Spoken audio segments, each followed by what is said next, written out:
Muito bem. Boa tarde, pessoal. Então, a gente vai dar sequência à nossa apresentação em relação à anticoncepção em adolescentes. A gente vai seguir agora, então, apresentando a discussão do nosso caso e contextualizando e incluindo as informações pertinentes. E, na sequência, a gente vai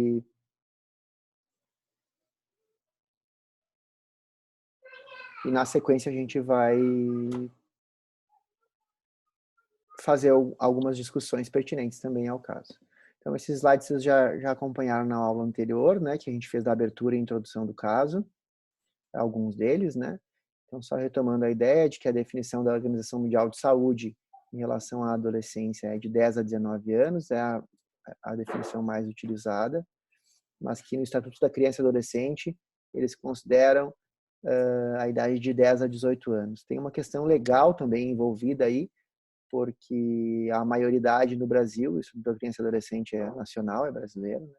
Ela é atingida com 18 anos. Então, várias das situações discutidas no Estatuto da Criança e Adolescente se referem também a algumas questões legais de o que é certo ou errado em relação à justiça, e então por isso também esse ponto de corte de 18 anos. A ONU acaba ampliando um pouco mais a idade, vai até 24 anos, a definição quando eles usam para apresentar os dados deles em relação a adolescentes. Então, eles vão de 15 a 24 anos. Então, o que mais se usa é 10 a 19, mas em termos de Brasil, quando a gente vai falar de leis ou de Estatuto da Criança e Adolescente, aí a referência deles é de 10 a 18 anos.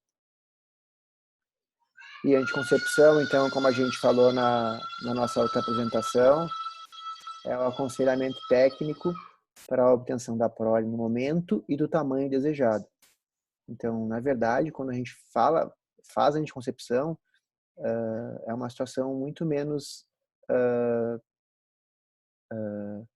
em que o médico tem muito menos o controle, as rédeas da situação, né?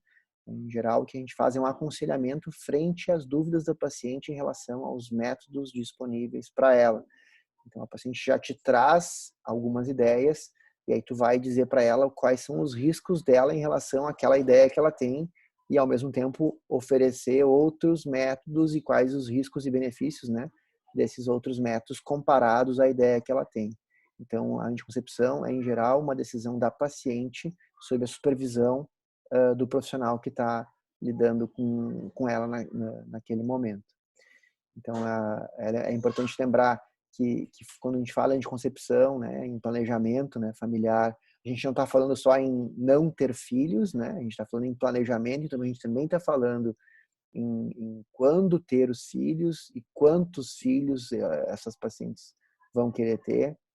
Como se trata de um aconselhamento, a gente tem que ter muito cuidado nas nossas impressões ou nas nossas ideias em relação à contracepção ou a planejamento familiar. Então, às vezes a paciente tem 2 ou 3 filhos e a gente acha, não, tá, isso tá muito bom, 2, 3 filhos, então agora vamos fazer uma ligadura tubar.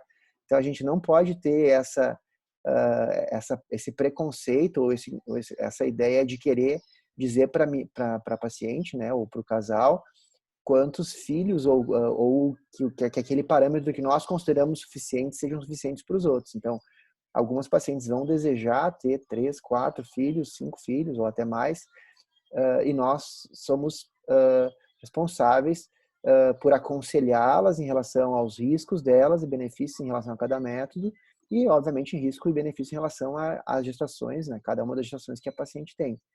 Então, a gente não tem o direito, né, de dizer para a paciente quantos filhos ela deve ou não ter. A gente tem a obrigação de, sim, explicar para ela em relação a riscos e benefícios de número de filhos e de métodos disponíveis para evitar essas gestações.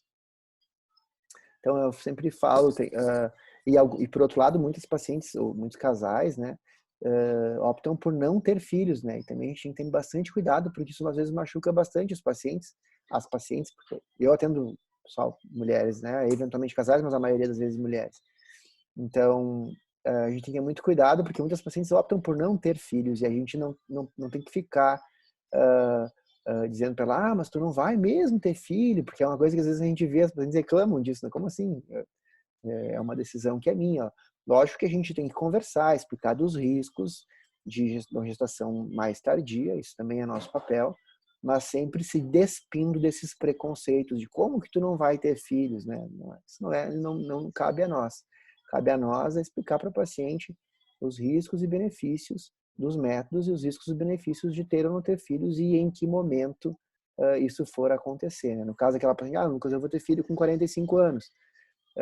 Eu não posso dizer para ela, não, vamos ter filho agora com 27. Então, eu tenho que explicar para ela que sim, o risco é maior com 45 anos, mas que é uma decisão absolutamente dela. Então, a gente coloca na mesa as cartas, mas quem gere a sua própria vida é a paciente. A gente não deve ter esses preconceitos, ou pelo menos não deve colocar para ela as nossas vontades, né?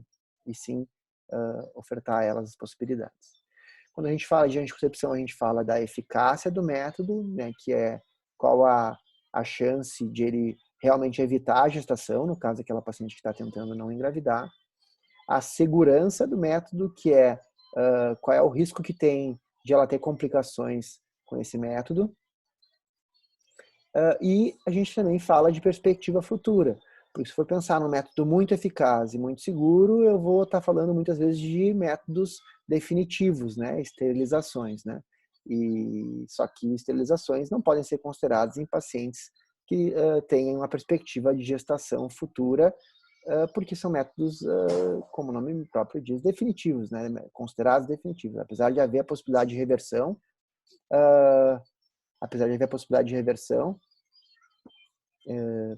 a gente quando indica, a gente diz para o paciente que ele é classificado como método definitivo e a reversão é para ser uma exceção, e ela também não tem tanto sucesso com aquela paciente que usava um outro método não reversível, certo?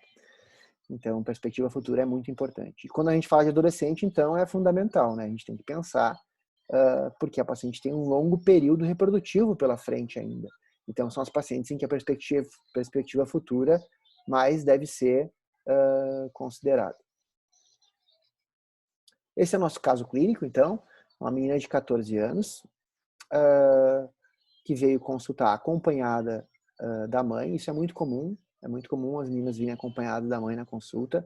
Eu tenho bastante paciente com mais idade, então é muito comum as minhas pacientes trazerem as filhas para consultar.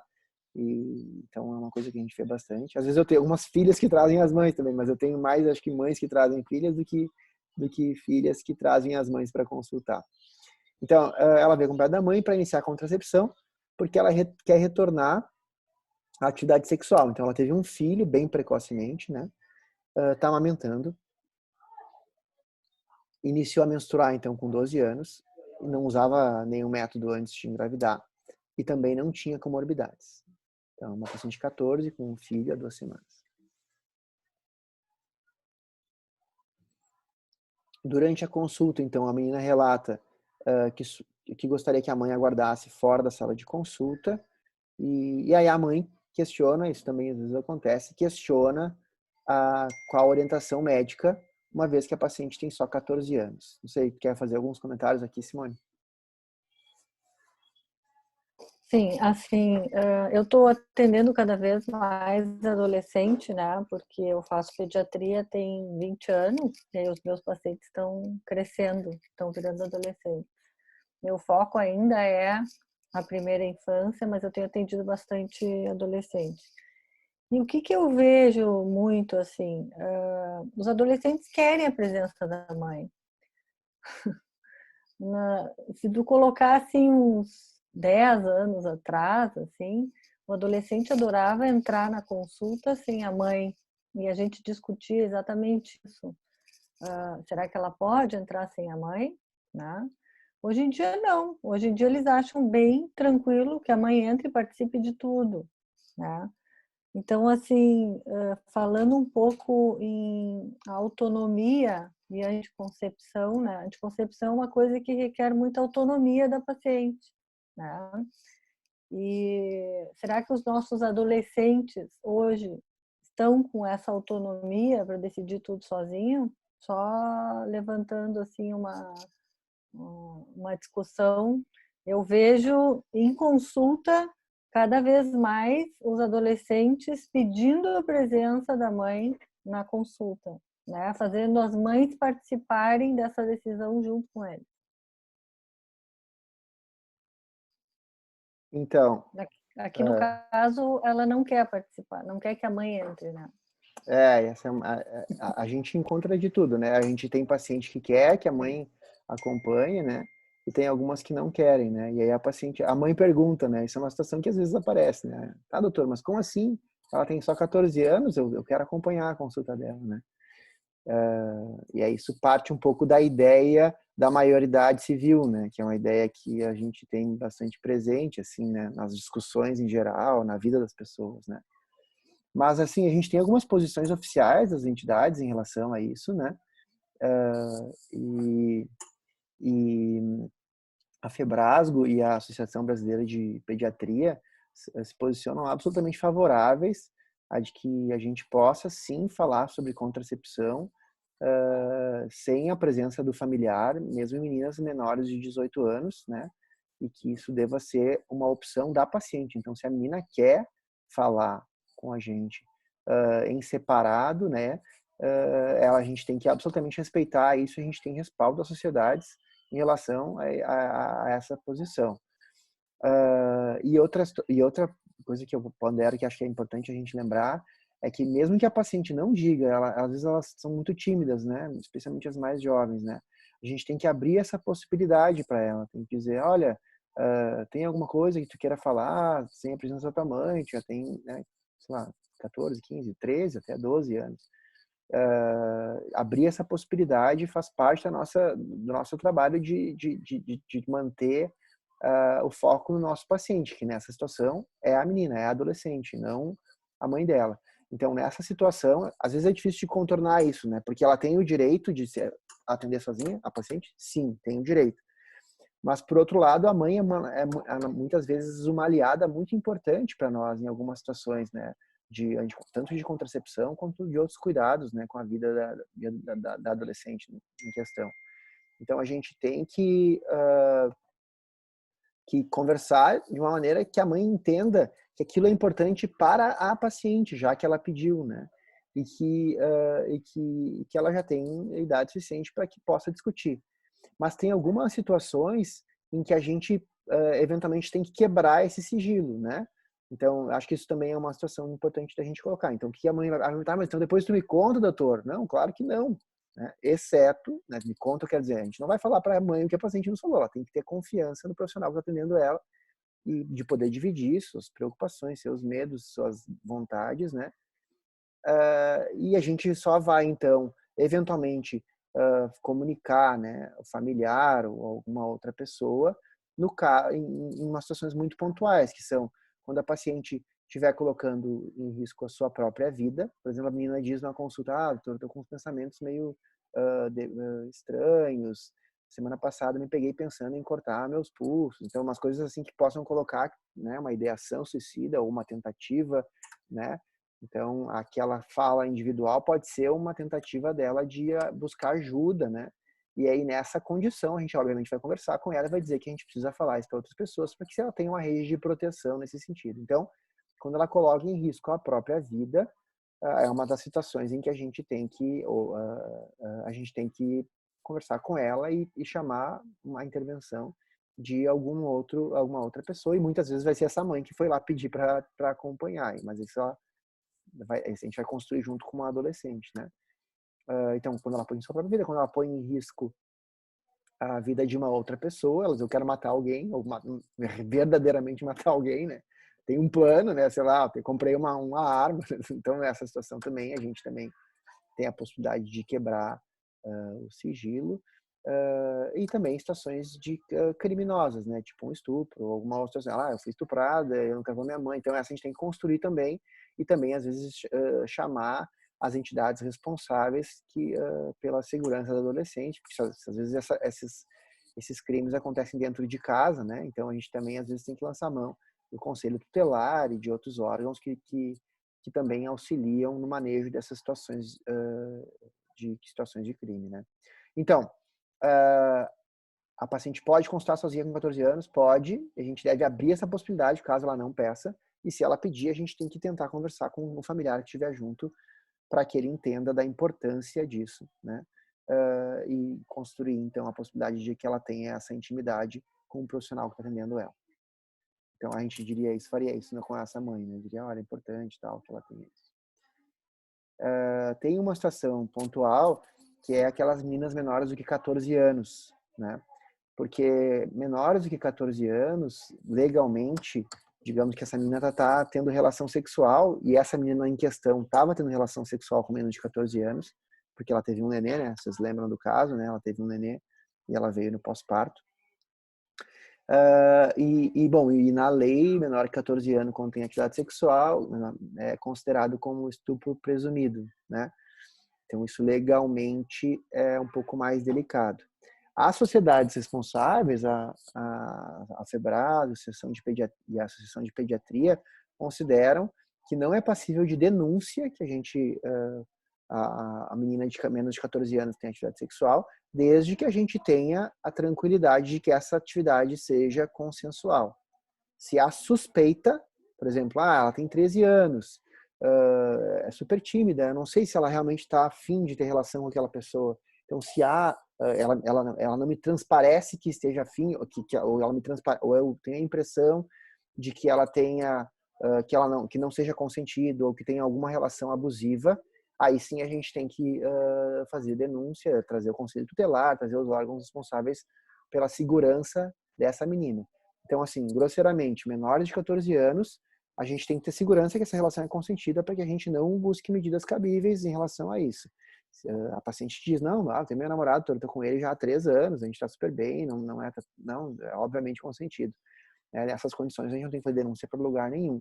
Mas na condição que a gente tenha dúvida, ou que haja uma grande disparidade, especialmente de idade, tipo ela tem relação com um menino de 20 ou de 20 e tantos e ela tem 13, a gente tem que ter mais uma suspeição um pouco maior e eventualmente a gente tem que trazer então ao conhecimento da família e tal, conversar com a paciente para levar para a família ou para chamar o conselho tutelar se houver uma suspeita de alguma relação abusiva, né, que a gente possa suspeitar de estupro, certo?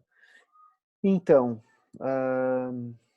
Lucas, foi desculpa, Simone. perguntado. Não, foi perguntado Tá aqui. entrando uma luz aqui em cima de mim, eu não consigo me livrar dela. Não sei de onde é que ela tá entrando. Sei lá, vai, fala, desculpa. Se a adolescente, né, pode ser examinada e ser atendida sozinha, né, sem a presença dos pais na consulta ali. Isso. Tem uma idade que a adolescência começa a partir dos 10 anos, né? Então, a partir desse momento, tu pode sim conversar sozinha e atender a paciente sozinha, se ela quiser, né? O que a gente normalmente vê é que eles querem a presença da mãe ou dos pais na sala. Assim, é difícil eles pedirem para os pais saírem. Eu não sei qual é a tua experiência com isso, Lucas. Mas comigo, assim, raramente o adolescente pede para a mãe ou para o pai saírem da sala. Quem pede para o adolescente entrar sozinho são os pais. E não ao contrário, né? Mas, se o paciente quiser entrar sozinho, tanto para a gente examinar quanto para a gente conversar a partir dos 10 anos, isso é possível, né? Isso se faz, não tem nada de errado nisso. Não sei qual é a tua experiência, Lucas. É exatamente essa, né? É que às vezes, né, Simone, a gente não pode esquecer que às vezes as situações de abuso, elas acontecem dentro de casa também, né? E às vezes elas querem falar sozinha até para falar sobre algum abusador que é muito próximo daquela mãe que está junto ou de outro familiar que está junto, né? Então, só por isso lembrar que a gente tem que estar disposto a ouvir ela sozinha, né? Mas que a gente também tem que ter a mãe do nosso lado, ou o familiar que está do nosso lado, né? Próximo da gente, né? Então, eu acho que é mais frequente a gente ver as meninas mais novinhas, com 10, 11, 12, pedindo sempre para a mãe estar junto. E aquelas já estão mais independentes, 14, 15, 16, né? Aí acho que eu vejo mais frequente elas pedirem para ir sozinha, ou para ser atendida sozinha, né? até pela questão da autonomia, da liberdade, da individualidade, né? E para falar sobre coisas que às vezes ela não quer falar na frente da mãe, sobre sexualidade, sobre parceiro, sobre coisas mais íntimas mesmo do ato sexual, que às vezes elas preferem falar sem estar na presença da mãe.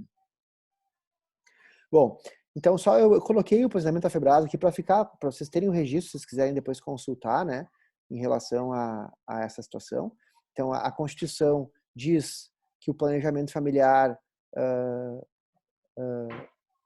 livre de coerção e o Estatuto da Criança e do Adolescente dispõe que sobre questões importantes do planejamento do adolescente requerem métodos contraceptivos fundamentados nos direitos de privacidade e confidencialidade. Então, a adolescente tem direito à privacidade, ou seja, ela tem direito de ser atendida sozinha, no espaço privado de consulta, e define-se confidencialidade como um acordo entre médico e paciente, onde as informações discutidas durante e depois da consulta não podem ser informadas a seus pais e os responsáveis sem a permissão expressa, né, exceto naquelas ações que a gente falou, de riscos, né, individuais e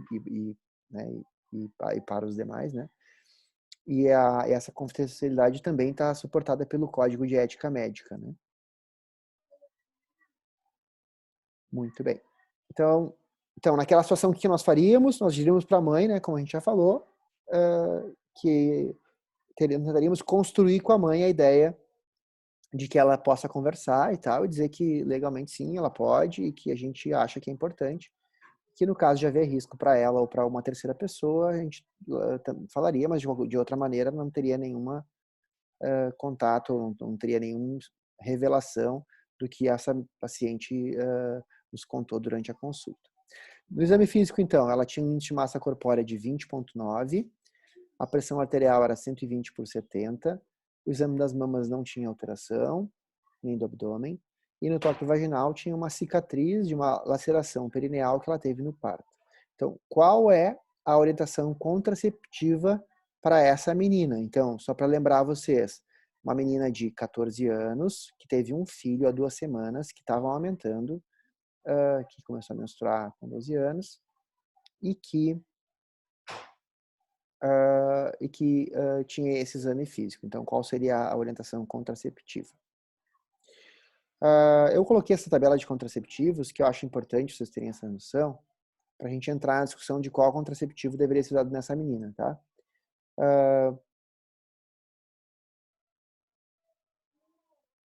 Então, como ela é uma puérpera precoce, teoricamente, nesse período de 2 semanas pós-parto, que é o descrito, ela não deveria ter iniciado a ter atividade sexual ainda, né? A gente resguarda a paciente de atividade sexual por 4 semanas depois do parto, seja ele parto vaginal ou cesariana. Um período que ainda o útero está fechando, está retomando para sua posição. Então, tem toda a questão da cicatrização, toda a progesterona que está circulando na paciente também, que também reduzem desejo, modificam a elasticidade da vagina e a espessura vaginal também, que aumenta um pouco a chance de traumas. Então, nesse período a gente vai orientar ela que ela não precisa iniciar atividade sexual aí, não deveria, né? Eventualmente a gente vê as pacientes iniciam atividade sexual super precocemente pós-parto. Então, se ela veio nos perguntar sobre isso, apesar de orientar ela que não é ainda o momento de começar, acho que já valeria a pena pensar em iniciar um método para ela, porque se eventualmente ela concretizar essa ideia de atividade sexual tão precoce, ela já esteja protegida, né? Os métodos que a gente usa para pacientes puérperas, né, aí independente de ser ou não adolescente, são os métodos baseados em progesterona, né, via de regra, porque a progesterona, quando usada isoladamente, ela não interfere no processo de amamentação. Eu estou pensando em métodos hormonais, tá? Lógico que o preservativo é um coadjuvante que deve estar sempre presente na atividade sexual, especialmente da adolescente. Na verdade, todas as mulheres, né? Mas a adolescente tem um pouco mais de esquecimento de pílula, quando usa pílula ou de injeção. Então, a orientação internacional é que sempre seja associado preservativo na contracepção de adolescentes, independente do método que ela utilize. Então, Então, associação do método de barreira e uma progesterona isolada. Uma outra opção seria a introdução de um dispositivo intrauterino, né? Ou de com ou sem levonorgestrel, mas isso também não poderia ser feito agora com 2 semanas pós-parto. A gente ou faz imediatamente na hora do parto, tem um programa do Ministério da Saúde para a introdução de dispositivos intrauterinos, ou a gente vai fazer isso só depois de 4 semanas do parto, né? Então, a gente tem esses 2 momentos que a gente tem para fazer o uso dos dispositivos intrauterinos no pós-parto. Então, eu chamo a atenção de vocês de que aqui a gente está falando de efetividade, né? Vocês lembram que a gente falou lá, efetividade, segurança, né? Que são os riscos, e perspectivas futuras. Mas aqui quando a gente fala desses índices de efetividade, esses índices de risco de gestação, a gente está falando de efetividade do método, certo? E os métodos, por definição, são definidos entre muito efetivos, moderadamente efetivos ou pouco efetivos. O que determina o grau de efetividade de cada método. Então, eu não estou falando de segurança e não estou falando de perspectiva futura, estou falando só de quanto efetivo ele é, quanto ele realmente evita que a pessoa engravide. O que determina a efetividade do método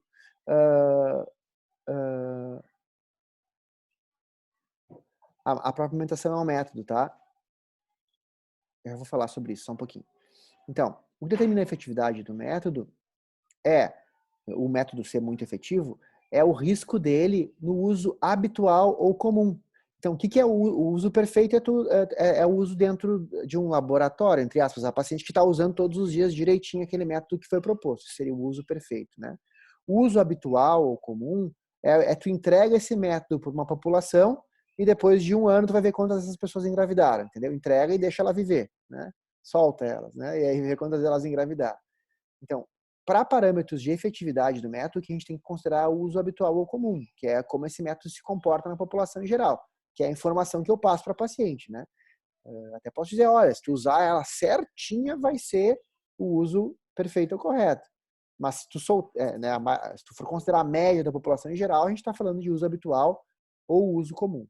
Então, são muito efetivos aqueles métodos que têm uma chance de gestação em 1 ano de menos de 1 para cada 100 usuárias ano, né? Menos de 1 para cada 100 usuárias ano, né, de gestação. Então, todos os métodos para ajudar na memorização, todos os métodos que não têm a interferência da paciente dentro desse ano são considerados muito efetivos, né? Por exemplo, o DIU de cobre, a paciente não tem que lembrar de botar o DIU de cobre lá dentro, ele vai estar lá já, né? Então, é um método que é muito efetivo.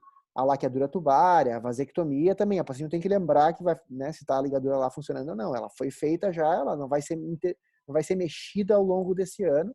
Então, ela também é um método muito efetivo. Os DIUs com progesterona, que é o sistema intrauterino com levonorgestrel, também não vai ter que interferência nenhuma da paciente dentro desse ano, então também é um método muito efetivo. Os implantes, né, que são aqueles os chips que as pacientes falam, né, que são colocados então subdérmicos, eles também são métodos muito efetivos, porque eles têm uma duração entre 3 e 5. No Brasil, disponível atualmente são 3 anos. Tem alguns outros métodos que têm até 5 anos de duração, que são os implantáveis também, né? Então, mas no Brasil são 3 anos. Então, todos os métodos que não tem que a paciente lembrar de fazer alguma coisa são considerados, então, muito efetivos. Então, aqui é a lista dos métodos muito efetivos. Os métodos efetivos são aqueles que têm um índice de falha de entre 1 e 10 gestações a cada 100 usuárias ano, certo? Então, aí a gente está falando dos hormonais em geral, o adesivo, o anel vaginal, as pílulas só de progesterona, as pílulas combinadas, né? Que muitas meninas usam. Entre os hormonais, o mais utilizado são as pílulas combinadas. A injeção mensal e o método de lactação amenorreia, que é isso que eles estavam perguntando. Só amamentar, pelos níveis de prolactina que a paciente fica, isso já é um fator contraceptivo, porque acaba impedindo a ovulação, né? Então, essas pacientes têm uma chance de engravidar já menor só pelo fato de estarem amamentando exclusivamente. Via de regra, a gente não considera ele como suficiente, tá? apesar de ser efetivo, como vocês veem aqui, ele considera de que ela esteja com uma amamentação exclusiva, que não faça suplementação do nenê, nenhuma suplementação. Invariavelmente, as pacientes acabam eventualmente suplementando com alguma coisa, então a gente não tem toda essa segurança em relação aos métodos, o método de lactação, que seria aumenta por lactina, a gente tem menos chance de ovular, e aí não ovulando, a paciente não vai engravidar. Então, esses Lucas, são... deixa eu Desculpa. só... Não, eu vou te interrompendo quando eu achar uma coisa assim importante de falar. No Por Brasil, favor. a média de criança amamentada exclusivamente ao peito é 3 meses. É baixa, né? Então, tem que sempre pensar nisso, assim, exclusivo, quer dizer, não está mamando nada além do peito. No Brasil ainda é muito baixa essa taxa de amamentação exclusiva, deveria ser muito maior. Então, eu acho importante no Brasil ainda proteger com algum método, né, além da amamentação. Esse eu acho que é um fator importante que a gente considera, assim, a gente sempre associa alguma coisa, algumas pacientes dizem, Lucas, eu quero ficar só com amamentação. Tá bem, tu tem um risco de 2%, 2, né, de gestação, é um risco pequeno, né, mas é importante que tu saiba que tem possibilidade de associar algum outro método e que esse risco vai diminuir mais ainda, né.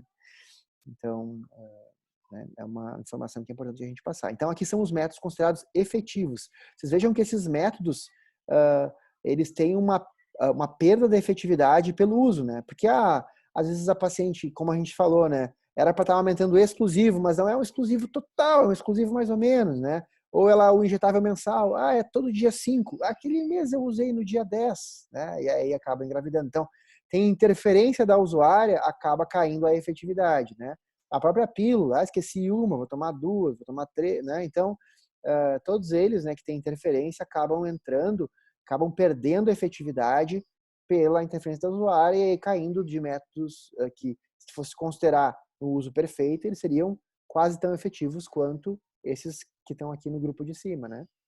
Mas, como tem essa interferência, eles acabam caindo de efetividade.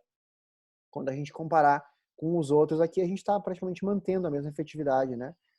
Porque não tem a interferência da paciente, então isso mantém a efetividade do método. Aí a gente entra em métodos moderadamente efetivos. Vejam que o condom, a camisinha, está aqui como um método moderadamente efetivo, né? Se a gente fosse considerar o uso ideal, a gente teria ele como um método efetivo, entre 1 e 10%. Mas no uso real, larga na prática, às vezes começa a relação sem, depois coloca, ou eventualmente rompe e não dá nada, ou né, só coloca. Eu já vi de tudo, eu já vi a paciente que coloca só na hora de. Coloco só na hora de ejacular, ou não, coloco antes de ejacular. Na hora de ejacular, daí eu tiro, né? A gente vê de tudo. Então, a questão do uso, né, é que acaba fazendo com que caia bastante a efetividade do condom, né? Mas é um método que, se fosse usado corretamente, teria uma efetividade considerada adequada, né? Que seria de 2% de risco de gestação em a cada 100 mulheres que usam por ano. A abstinência no período fértil, que é a tabelinha, a medição é bem difícil de fazer em relação ao uso habitual, mas ele acaba ficando bem comprometido também, né? Acaba tendo uma perda grande, mas no uso ideal ele é semelhante ao condom.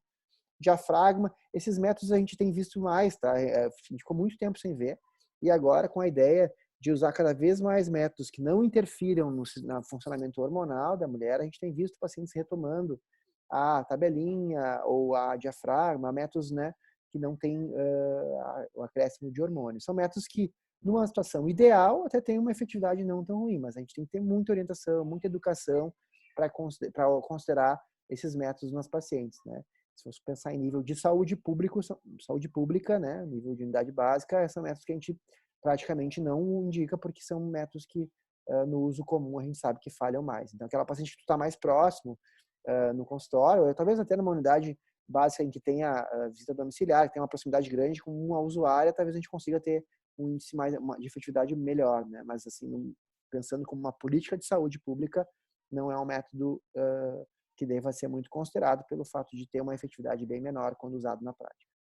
E os métodos pouco efetivos, então, são aqueles que já não têm uma efetividade tão boa quando usados de maneira perfeita, e bom, e quando for largar para o uso habitual ou comum, aí eles vão ficar bem inefetivos, né? Então, com uma chance bem maior de que a paciente acabe engravidando naquele ano de uso, certo? Que é a coito interrompido, espermicida isolado. Espermicida isolado praticamente não se usa mais, né? Mas o coito interrompido é um método bastante utilizado e adolescente usa bastante também. Então a gente tem que lembrar isso e não indicar como método, porque realmente ele já tem uma falha pequena, uma falha grande, se fosse feito perfeitamente e se largar no uso comum, então a gente tem uma falha bem maior. Então aqui tem essa tabela, eu acho legal de vocês terem uma ideia, porque é uma tabela que mostra a efetividade, a gente está falando só de eficácia, não está falando de segurança do método, certo? Pouco efetivos. Não, esse corte é só a pergunta, o pessoal perguntou aqui. Se a efetividade de 20 gestações a cada 100 mulheres ano, né? Não, na verdade, esses cortes, eles dão até os efetivos, tá? Menor do que 1, de 1 a 10, e aí moderadamente ou os pouco efetivos é acima de 10, tá? Não tem aqui já não tem esse corte tão bem claro para quando considerar, né? Para pouco moderadamente. Porque aqui já, teoricamente, já não deve ser prescrito como política de saúde pública, mas eventualmente a gente pode usar individualmente, assim, a gente pode conversar e a paciente assumindo esses riscos, né, e querendo, né, tentar, a gente pode também trabalhar com essa opção. Então, o nosso caso, então, agora nessa parte, ele é sobre contracepção no pós-parto. Essa menina provavelmente seria indicado, então,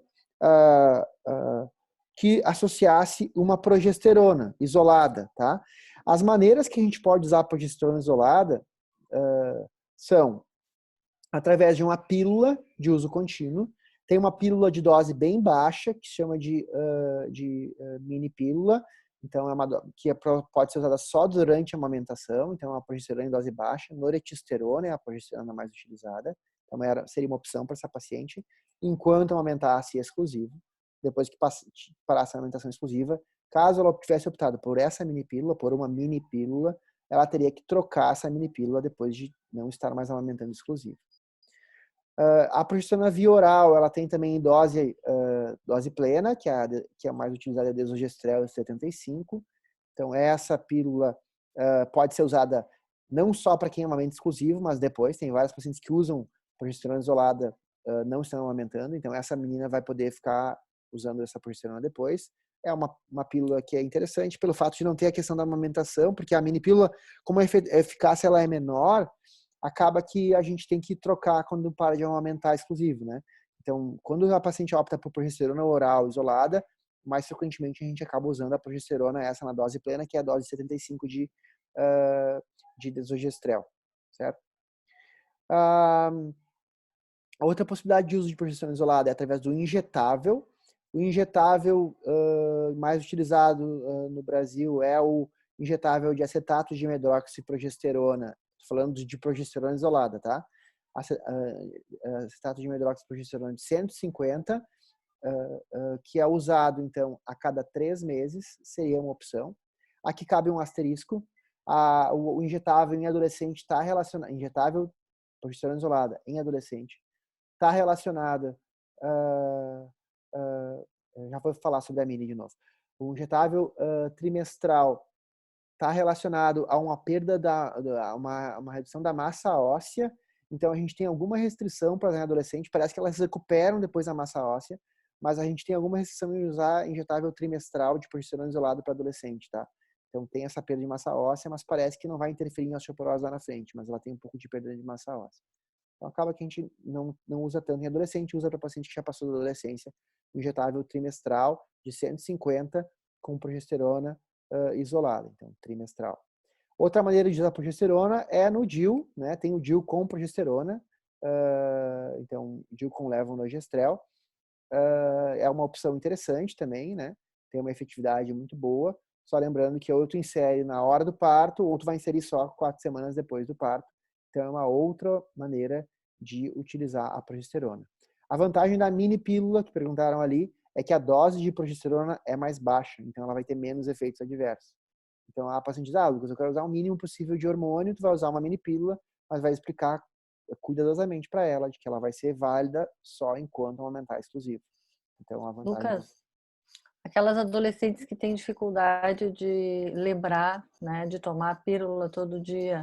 Por exemplo, pacientes com alguma doença psiquiátrica, o próprio TDAH, né, que compromete um pouquinho aquela coisa de lembrar todo dia de tomar uma pílula. Daí, no caso, o implante seria bem-vindo aqui, né? É uma boa opção, sim. Adolescentes, em geral, são boas candidatas aos métodos de longa duração, né? Como é o implante, né? Porque tem essa questão do esquecimento e tal, e a gente, na adolescência, tem tanta coisa para pensar e para lembrar e para fazer e para viver, né? Que mais uma coisa para lembrar, que seria a contracepção, às vezes acaba sendo um empecilho e acaba sendo um risco, né? De haver o esquecimento, né? Então, por isso, a gente tem uma abertura maior para usar métodos de longa duração em adolescente. São esses métodos que não têm a interferência, né, da usuária, né, num intervalo mais curto de tempo. Tanto a mini pílula quanto a progesterona isolada são usadas contínuas, tá? Que eu vi que teve uma pergunta no nosso chat sobre isso. Então, a progesterona, quando usada de forma isolada, ela é usada contínua, não é com pausa. Então, tanto o Desogestel 75, que eu falei para vocês, quanto a noradiosterona 35, elas são usadas continuamente, sem pausa, tá? Em geral, isso é um dos problemas da progesterona quando usada como método contraceptivo, a menstruação fica um pouco irregular, tá? Então, não controla tão bem o ciclo, né? A progesterona isolada. Então, isso às vezes a paciente tem um certo desconforto, né? Tem uma chance de amenorreia, né? Ou de ficar sem menstruar, que às vezes é interessante, mas tem uma chance de ficar com o ciclo não tão bem controlado. Isso é uma vantagem do combinado em relação ao isolado, né? O combinado que tem estrogênio e progesterona controla melhor o ciclo da paciente. Ela consegue saber o dia que ela vai menstruar, né? Ou que se ela quer ficar sem menstruar, eu consigo mantê-la sem menstruar melhor, né? Com mais efetividade com os métodos combinados, quando comparado com a progesterona isolada. Então, contracepção pós-parto, a gente está falando então todos esses itens que a gente falou, né? Até agora. E acho que nesse caso, uma menina de 14 anos, a gente orientaria, então, como ela está muito precoce pós-parto, de que ela deve aguardar o período correto para iniciar a atividade sexual, mas que já prescreveria para ela algum método, que poderia ser uma posição isolada, ou se ela quisesse usar um método de longa duração, a gente poderia prescrever o implante ou, eventualmente, um DIU convencional ou o DIU com progesterona para ser inseridos daí 4 semanas pós-parto. Muito bem. Essa mesma paciente, então, optou por DIU. Ah, não, perdão, não optou por DIU. Ela consultou um ano depois, relatando ciclos menstruais irregulares. Ela deve ter optado pela progesterona isolada, então que ficou com a menstruação desregulada. E queria coletar um DIU. Queria colocar um DIU. Qual a orientação contraceptiva, então? Então, aí uma outra pergunta super frequente, pessoal, se é contraindicado o uso de DIU em adolescentes. Aí, em relação, só voltando à pergunta, a colega perguntou em relação ao risco de pico de massa óssea no implante, né? O implante não tem descrição, parece que isso é relacionado diretamente à medroxiprogesterona, né? E os implantes são de etanogestrel, tá? Então, o pico de massa óssea é um problema para quem usa injetável trimestral, acetato de medroxiprogesterona 150, né? Que é o que a gente tem descrito na literatura. Parece que o etanogestrel a gente não teve essa mesma informação. Me confundi. É implante ou injetável que pode usar no pós-parto? O implante dá para usar pós-parto e o injetável pode usar no pós-parto. Só que a gente fez de comentário é que o injetável trimestral, como ela é adolescente, talvez não seja uma grande ideia pelo fato do pico de massa óssea. Acho que foi isso, né? Agora deve ter esclarecido. Os dois podem. Se ela tivesse 30 anos, falou que entendeu. Se ela tivesse tipo 30 anos, poderia usar qualquer um dos dois, tá? O implante, hoje, no Brasil, acabou perdendo um pouco de espaço para o DIU com levonorgestrel, tá? Porque o implante tem uma irregularidade menstrual um pouco maior do que o DIU com levonorgestrel. Então, e também a duração do implante que a gente tem no Brasil é 3 anos. Então, ela dura um pouquinho menos e a menstruação fica um pouquinho mais irregular. Então, a gente tem, hoje em dia, mais pacientes usando DIU com levonorgestrel, que vocês devem conhecer como o Mirena, né? Que é o que está na mídia aí. que é o que tem no Brasil, mais paciente com Mirena do que com o Implanon, que é o implante, a marca comercial no Brasil de implante é o Implanon. A gente vê mais paciente com Mirena por essa questão. O Mirena dura 5 anos, o Implanon dura 3 anos. O Mirena dá um pouquinho melhor de controle do fluxo do que o Implanon, então a gente acaba vendo mais pacientes com Mirena do que com o Implanon. Mirena ou implante com, ou DIU com levonorgestrel do que com o implante de etonogestrel. Então, essa é uma pergunta super comum, e as pacientes vêm muito no consultório. Doutora, mas eu posso usar um DIU? Eu tenho 17 anos, eu tenho 16 anos, eu tenho 15 anos, né? Então, não há uma contraindicação ao uso de DIU, de métodos intrauterinos em adolescentes. Tem uma limitação do método, que é o tamanho da cavidade uterina, né? Então, eventualmente, as pacientes têm uma cavidade uterina muito pequenininha, tu não consegue que o DIU fique dentro da cavidade. Isso é um pouco mais comum em quem não teve filhos, né? Agora, vai perguntar, mas isso é quanto frequente, Lucas? Isso é infrequente. A grande maioria das pessoas consegue botar o DIU mesmo com 15, 16, 17 anos, não tem maiores problemas. O que a gente tem que lembrar é que usar um método intrauterino não retira a necessidade do uso do preservativo, até pela questão das doenças sexualmente transmissíveis e tal, a gente tem que ter bastante cuidado, para a gente ter um dispositivo intrauterino, a gente tem que estar atento para os riscos também das doenças transmissíveis e eventual acometimento uterino, né, obviamente, né? Então, DIU pode ser usado em adolescentes, não tem restrição para uso de DIU em adolescentes. Eventualmente acontece na hora de inserção, tu vai medir o útero é muito pequeno e acaba não valendo a pena inserir porque a chance de deslocamento ou expulsão é maior se a cavidade uterina é muito pequena. Mas isso é a minoria das pacientes. A maioria pode usar mesmo sendo adolescente. Aqui cabe um comentário importante, assim, todos os procedimentos cirúrgicos que a gente for fazer, ou procedimentos em geral, ambulatoriais, né, ou bloco cirúrgico, eles carecem de um termo de consentimento, né? Então, nessa situação, é interessante que a gente converse com uma outra, se for uma adolescente, para botar um DIU, como é um procedimento, é recomendável pela FEBRAS, inclusive, né, que é a Federação Brasileira de Ginecologia e Obstetrícia, de que seja feito um termo de consentimento com uma pessoa maior de idade, sabendo que a paciente vai fazer um procedimento, tá? Então, isso serve para todo que for procedimento. Então, serve para DIU, serve para implante, que também é um procedimento. Então, as pacientes têm que ter esse termo e aí tem que ter o conhecimento de uma outra pessoa maior de idade, em geral uma mãe, né, eventualmente um marido, se a paciente já é casada, né? Então, por esse fato, né, de ser um procedimento, isso é bem interessante. Tem uma discussão, tem até teve nos Estados Unidos um caso de uma menina que nos Estados Unidos não tinha essa exigência legal, tá, de ter consentimento, ou tinha e não foi respeitado, tá, por esse colega, né? Então tem um relato desse caso que a menina inseriu, tá, o DIU, ninguém sabia, e o DIU perfurou o útero e ela teve que fazer uma cirurgia, ela era menor de idade, fazer uma cirurgia para retirar esse DIU que tinha perfurado o útero. Só que ninguém sabia que ela tinha colocado na família dela. É uma complicação. A perfuração é uma complicação que às vezes pode acontecer, mas que a maioria das vezes não tem maiores problemas, tá? Só para esclarecer. Não acontece, né, na maioria das vezes, mas eventualmente acontece, e quando acontece, em geral, é tranquilo. E aí essa menina aí o médico, bom, ele ia ter que fazer daí uma cirurgia para tirar no bloco cirúrgico com anestesia, o DIU foi colocado no consultório sem anestesia, e aí na hora de levar para a cirurgia, tiveram que falar com o familiar, porque ela teria que internar, e para internar daí tem que ter também um maior de idade, internar no hospital. E aí a família falou que não ia pagar para fazer a cirurgia de retirada do DIU, porque eles não sabiam, nem tinham consentido da inserção.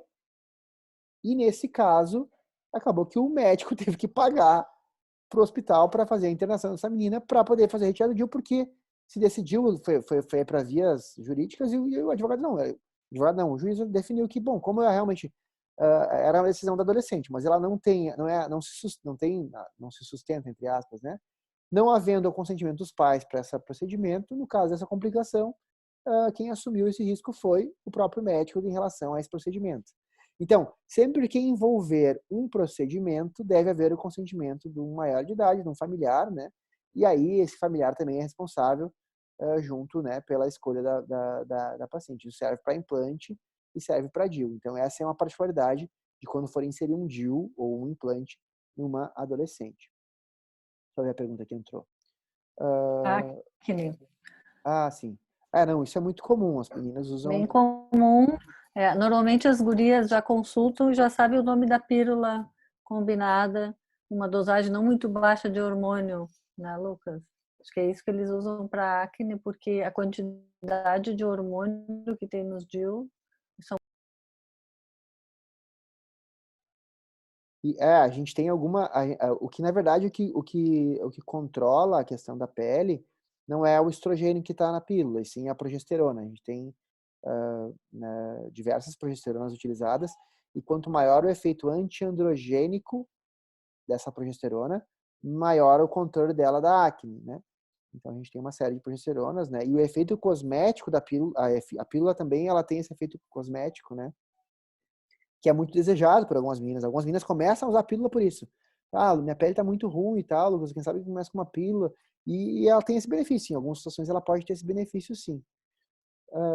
E a pergunta que foi feita em relação se o DIU pode ajudar na questão da pele. Não, o DIU não ajuda, tá? Na questão da pele. Até às vezes piora.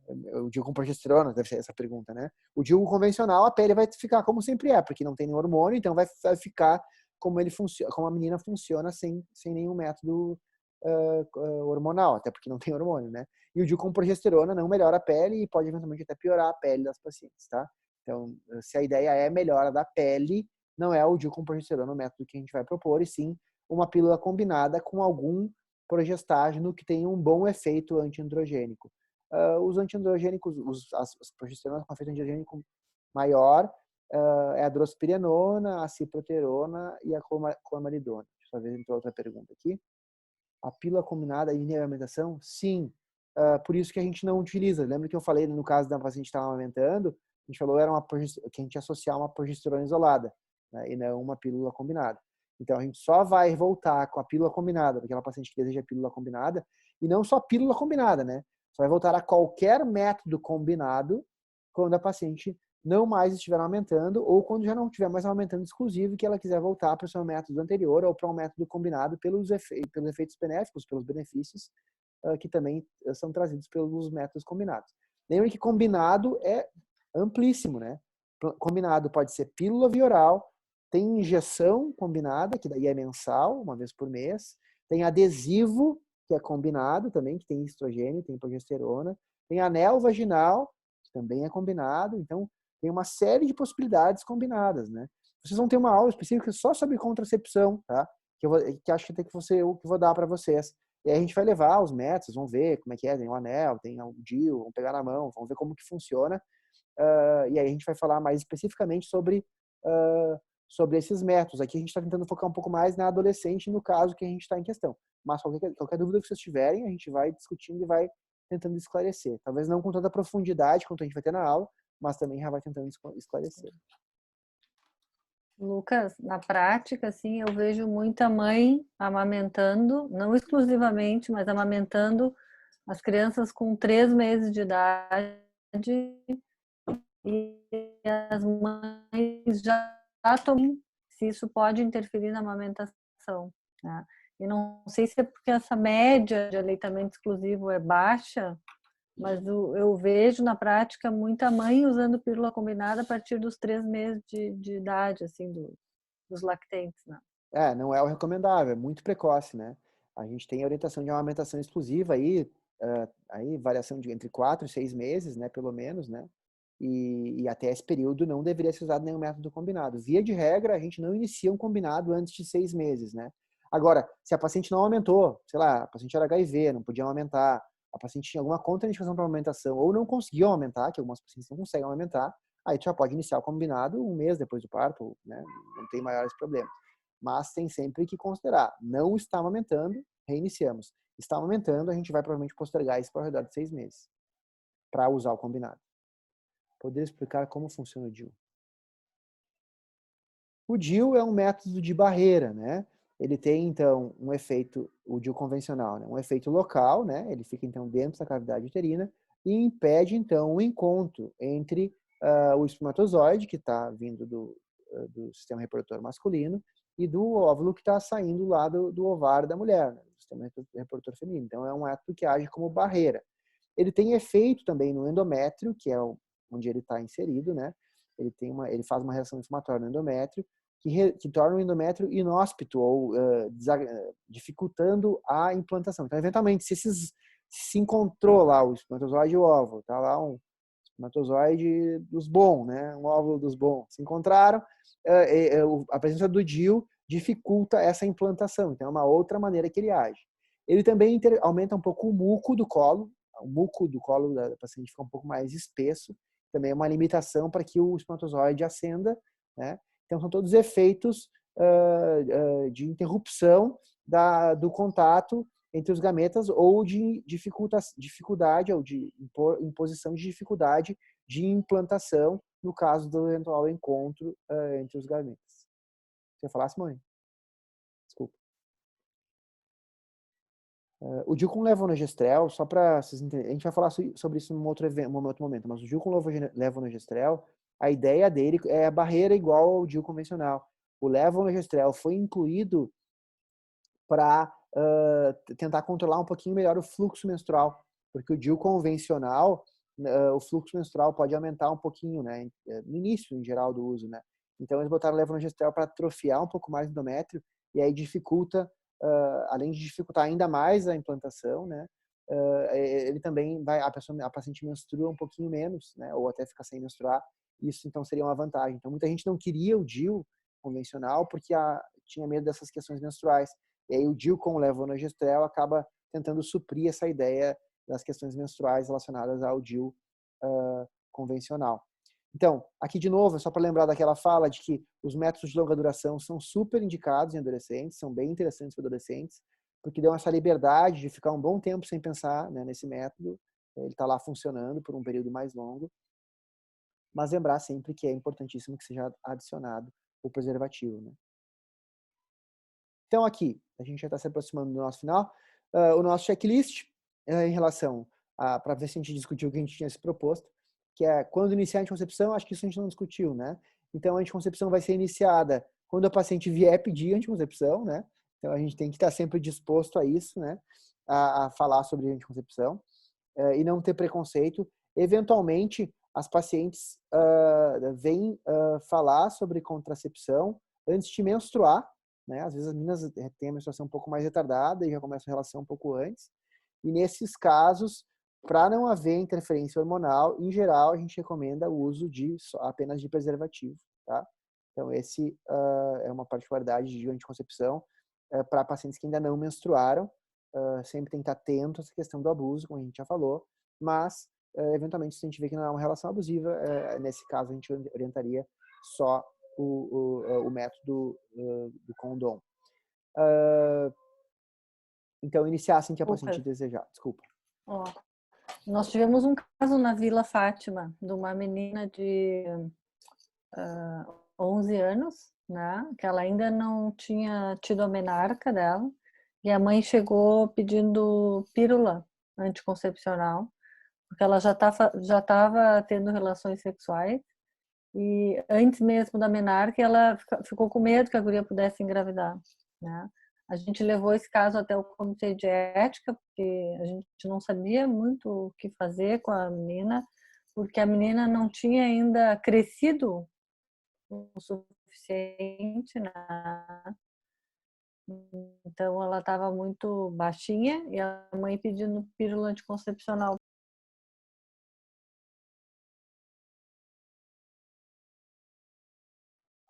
O ideal é nessas meninas que não menstruaram ainda não usar o hormonal, né? Lógico que tem que sempre considerar os riscos e benefícios de deixar ela sem, né, a pílula. É muito difícil que ela engravide, né, numa relação logo que ela começar a menstruar, mas não é impossível, né? E por outro lado, eu acho que tem que ter uma suspeita grande de relacionamento abusivo, né? Porque ela ainda tinha até um corpo de criança, não sei se era um corpo de criança, mas se ela tinha uma estatura infantil, eu acho que é um caso que a gente tem que ter uma suspeita bem grande de relação abusiva. Então, tem que ter bastante cuidado nesses casos, né? Contracepção pós-parto a gente falou, acompanhante a gente falou. A avaliação necessária, isso é uma coisa importante, a gente vai falar também mais sobre isso em outros momentos, mas a gente tem que, aquele negócio de eu uso a pílula da minha irmã, da minha prima, é importante dar uma olhada na pressão arterial das pacientes, é importante ver quais benefícios que ela quer com a pílula, se é só não engravidar, qual o padrão menstrual. Então, essas coisas têm que ser pensadas na hora de indicar uma pílula, especialmente para adolescente, né? Porque às vezes a paciente já está cheia de espinho, já está com alguma outra queixa que a gente pode beneficiar se a gente for optar por um método hormonal, e a gente acaba fazendo uma má escolha, ou a paciente acaba fazendo uma má escolha porque falou com a prima, falou com a tia, falou com uma pessoa que não tinha essa orientação. A gente tem que dar uma olhada na pressão arterial também. A gente tem algumas pacientes com hipertensão primária, e a hipertensão é uma contraindicação para métodos combinados. Então, é uma outra situação que também deve ser lembrada. E acho que era isso que eu queria falar. Eu me perdi aqui, deu um barulho aqui em casa. Bom, o uso de DIU a gente falou, então, que não tem contraindicação em adolescentes. E os métodos disponíveis, então, via de regra, os métodos disponíveis para adolescentes são os mesmos que para as outras pacientes. Eu digo para as não adolescentes. Só a gente tem que ter essa atenção em relação à perspectiva futura, porque são pacientes mais jovens, né? Em relação à característica da idade, né? Às vezes a menina quer ter mais liberdade ou não tem aquela rotina de usar um método que seja diário. Então, a gente tem que ter essa abertura para os métodos que não sejam aqueles métodos diários, né? Que sejam métodos de uma duração um pouco mais longa. Assim como também lembrar que algumas pacientes são super regradas. Tem paciente que hoje em dia tem uma série de aplicativos para lembrar, pílula e tal, para quem prefere usar a via oral. Então, a gente também tem que ter essa liberdade de propor, sempre enfatizando a questão do cuidado com os esquecimentos, né? Que a gente também tem que estar bastante atento nessas pacientes. Tem uma pergunta, a ida ao ginecologista já é uma desculpa para falar sobre a sexualidade e métodos anticoncepcionais com as pacientes. Quanto aos homens, existe uma idade adequada para iniciar essa conversa? Tanto sexualidade quanto responsabilidade para a anticoncepção. Com os meninos, além da demanda espontânea da paciente? Putz, essa pergunta é super importante e super angustiante, né? Porque não existe, quer dizer, o médico que o homem faria revisões rotineiras, né? Seria o urologista, assim, da parte da saúde sexual, né? Mas não existe uma rotina masculina em consultar, né? Para avaliações e revisões e tal. Em geral, o homem acaba consultando só quando tem algum problema relacionado à sexualidade. E para o homem em geral é um grande tabu consultar, né?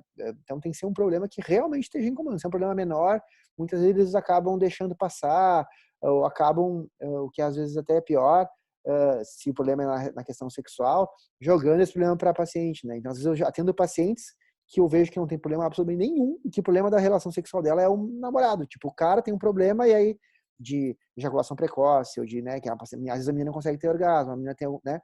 E o problema é muito maior do parceiro do que dela, né? Só que aí, para tu fazer ele ir à consulta, é muito mais difícil do que para as meninas, que tem essa rotina muito mais enraizada, as mães também que passam, né? Esse é um problema que eu vejo como muito importante. Eu participei uma época da gestão da saúde do Estado, né, na Secretaria Estadual de Saúde. Existe uma política de saúde que é específica para o homem. Então, eu participava da saúde da mulher, mas tem uma política que se chama saúde do homem, que é uma angústia só, porque são políticas que se tentam atrair o homem para consulta na unidade básica, para consulta pré-natal, né, que a mulher faz, mas o homem também deveria consultar, para consulta aos 40 anos. Então, tem uma série de medidas que o Estado tenta fazer para trazer o homem para a unidade, ou trazer o homem para a assistência, para a saúde, para cuidar da sua saúde, com uma adesão muito pequena, né? Então, assim, eu acho que é uma preocupação muito grande, né? Que eu acho que talvez, espero que essa geração de vocês que está vindo aí, que tem mais uma cabeça melhor, acabe abrindo esses caminhos, assim, trazendo os meninos mais cedo para as revisões, né? Comece em sua vida sexual, vai consultar com o urologista. Raramente eu recebo alguma menina com um menino na consulta, assim, sabe? É Em geral, cultural, né, Lucas? É cultural. A gente está numa sociedade que existe uma preocupação com a saúde da mulher, né? muito machista, né? Muitos anos isso. Então, É, o menino na consulta pediátrica, ele desaparece ali pelos 12, 13 anos e reaparece com 21 mostrando o filho para a gente atender. não, é bem assim, Simone. E eu ia comentar, quando eu tenho um adolescente menino que vem na consulta com a menina, é porque ela tá grávida. Tipo, ele engravidou ela, eles estão grávidos, né? E aí vem os dois na consulta, porque senão, para falar de sexualidade. Eu já chamei algumas vezes, falei, me traz teu namorado, vamos conversar juntos e tal. Mas é muito difícil, é quase impossível. Exceto quando engravida. Quando engravida, daí, em geral, aí, às vezes os meninos aparecem também. De DIU para SOP, o DIU não é o melhor método para SOP, né? A paciente com SOP, que é síndrome do ovário policístico, né? Em geral tem dificuldade de gestar. A gente usa métodos hormonais para bloquear os ovários para os pacientes que têm SOP, para que vai deixar esse ovário para funcionar só quando ela quiser engravidar. Então, em geral, o método para SOP não é DIU. Em geral, o método para SOP, que é o síndrome do ovário policístico, são métodos hormonais que bloqueiem o funcionamento desse ovário e deixem ele lá quietinho para que quando a paciente for querer engravidar, ele tenha uma boa resposta para indução ou até para gravidez espontânea. Se todos os métodos são disponíveis pelo SUS, não. A gente tem, assim, no SUS, posto de saúde, tá? Vou dizer o que deveria ter e o que tem na maioria, tá? Deveria ter no posto de saúde combinado, método pílula combinada, pílula de progesterona isolada, injetável mensal, que é o de combinado, injetável trimestral, que é o de progesterona isolada, e DIU, laqueadura tubária e vasectomia, tá? Esses são os métodos que deveriam ter nos postos de saúde. Na prática, tem pílula, alguns têm pílula só de progesterona, outros não. E DIU, alguns têm, outros não têm. Os outros são bem mais difíceis. Vasectomia é uma dificuldade conseguir pelo sistema público, dependendo da unidade que está. Laqueadura é um pouco mais fácil, mas também não tão fácil assim. E acho que é mais ou menos, os injetáveis não tem, a maioria das vezes, na unidade básica. Então, esses são os que deveriam ter, que estão lá no programa do Ministério da Saúde, e os que tem realmente são os que eu comentei com vocês. Em tratamento SOP com dieta metformina, a paciente não poderia utilizar parar a anticoncepção? Bom, até poderia, né? Mas via de regra, a paciente, falando do paciente DIU em geral, o paciente DIU em geral usa método combinado hormonal para tentar proteger esse ovário para quando ela for querer engravidar. Se ela pode usar o DIU, pode usar o DIU, pode fazer o tratamento SOP com outras coisas, né? Mas a maioria das vezes a gente acaba usando, como eu comentei, o método combinado.